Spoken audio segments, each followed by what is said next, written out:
Hey guys, what is up? My name is Tom Spark and welcome back to another video. Today we're going to be discussing the difference between smart DNS and a VPN. Which one should you use and why?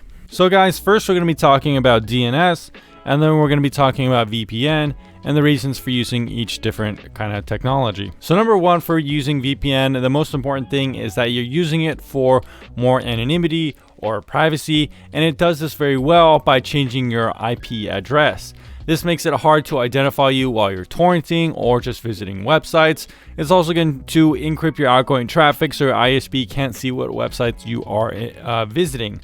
Not only that, but VPNs can be useful in preventing DDoS attacks as well as man-in-the-middle attacks and other forms of attacks in terms of, cybersecurity attacks. That's why a lot of businesses use VPNs for that ultra security that you need online. Number two, VPNs are more of an application than smart DNS, and with applications comes a lot of cool security features, stuff like kill switches, which make it so you always are using the VPN with not ever leaking anything. Not only that, but they have cool things like ad blocking, as well as other unique features like Tor over VPN. Some VPNs support that. They're just more customizable and it's more like application based, which gives you good control and usability in terms of that. But primarily the main use case for VPNs is that privacy and anonymity factor while operating on the internet, especially for torrenting. Those are the main use cases for VPNs at the end of the day. Now VPNs also can do some other things that smart DNS can do as well, but in some cases smart DNS does it better. Now if we're talking about DNS is really good for unblocking streaming services.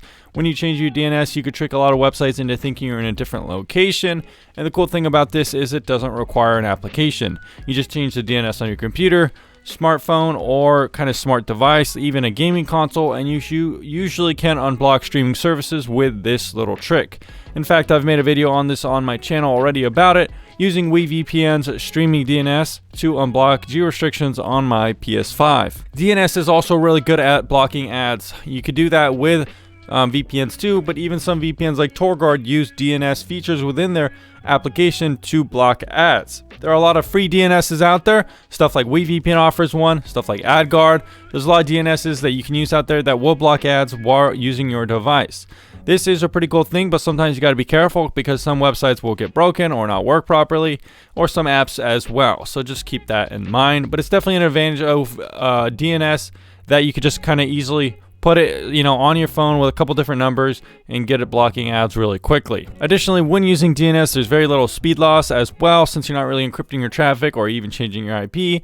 There's just changing your DNS, so there's not really be any speed loss, which makes it really good for streaming and browsing and stuff like that. Now, like I just said, DNS does not hide your real IP address, so it's less anonymous than using a VPN, so websites can still see your real IP and stuff like that, and it's not going to be really useful at all for stuff like torrenting or general anonymity while using websites or unblocking services that way that have blocked you by your IP address or don't want you using a certain IP. In conclusion, DNS is perhaps more convenient and easy to use sometimes than VPN, but not as good for bypassing firewalls. You can't do that with DNS as well as VPNs. Certain VPNs let you change ports and stuff like that, which can be really good for bypassing firewalls, which DNS is not as effective as. So generally, you want to use VPN for kind of anonymity and privacy more, whereas DNS can have some really cool uses like blocking ads and unblocking streaming services. VPN can kind of do that as well. At the end of the day, if you had to choose between both, I would probably choose VPN because VPN can pretty much do everything DNS can do, like block ads and unblock streaming services. You're just going to have a little bit more speed decrease with VPN than something like a smart DNS. That said, smart DNS does have its advantages, and using both different technologies for whatever use case you're currently doing is probably the best method. My favorite VPN provider that provides both DNS and VPN option is VPN. They have a smart DNS that lets you unblock streaming services if you use their paid plan, and if you don't use the paid plan, you still have access to their encrypted DNS, which is going to give you the ability to block ads and stuff like that on the internet. So that's really cool and definitely something you should check out if you want to help support the channel or just interested in buying it as one of the best VPNs out there in terms of my rankings. Anyways guys, thanks for checking out this video, and I'll see you again very soon.